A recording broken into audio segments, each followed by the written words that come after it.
5 seconds to go.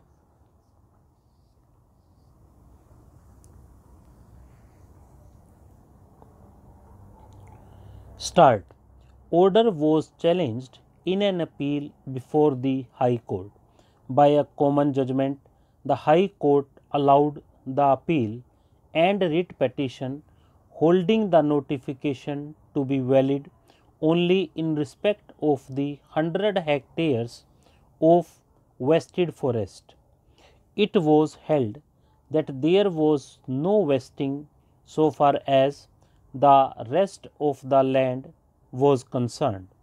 The High Court also directed the custodian of vested forests to demarcate the boundaries of the certain extent under section 6 of the Act and restore possession of the remaining extent of the properties to popular plantation.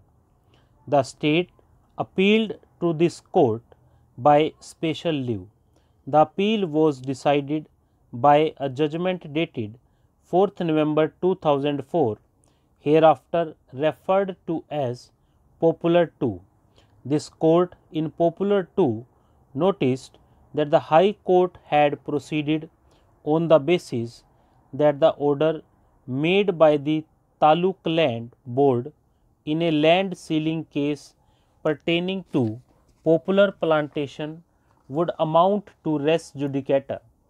A draft statement under the provisions of the Kerala Land Reforms Act 1963, hereafter KLR Act, was filed. Section 81 of the KLR Act exempted private forests and plantations. Rule 10 of the Kerala Land Reforms Sealing Rules 1970 prescribed that Taluk land boards were to prepare a draft statement of lands to be surrendered and serve copies of such drafts on persons interested in the lands. In the draft statement prepared by the Taluk Land Board, hereafter the board, Popular Estates was shown to hold an extent of acres of land of which acres fell under the exempted category and that Popular Estates was eligible to retain the balance extent within the sealing area. The board concluded that there was no surplus land to be surrendered to the state.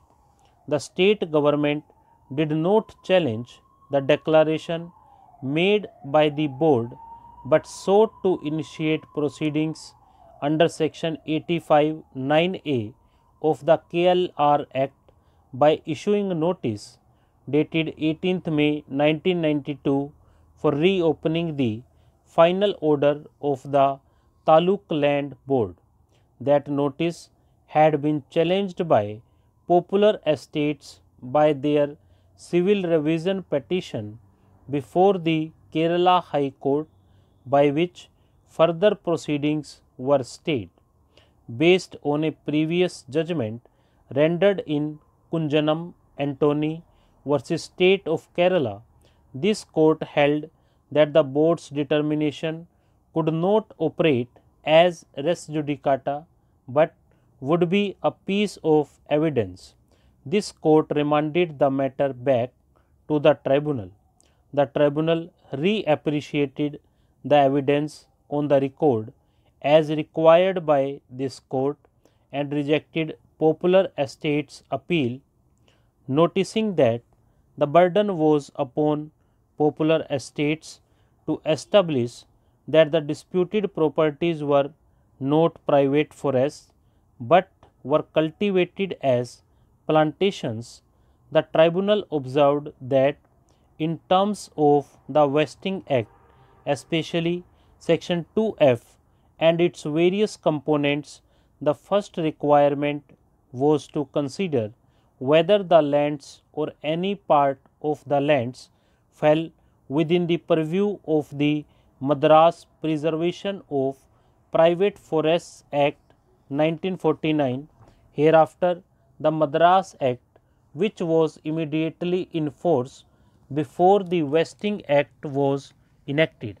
It was noticed that the Madras Act applied to all private forests in Malabar and South Canara having a contiguous area of 100 acres.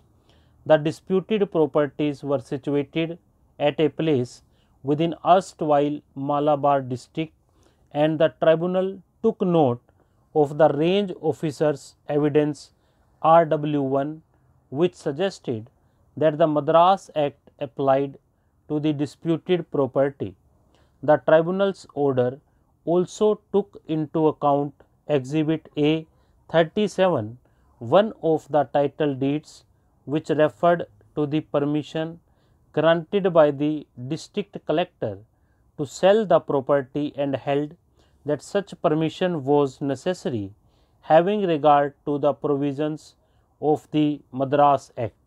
Relying on section 2F1(1)(b) of the Vesting Act, the tribunal stated that this provision takes lands which were principally used for the cultivation of tea, coffee, cocoa, rubber, cardamom or cinnamon, and lands used for any purpose ancillary to such cultivation out of its coverage.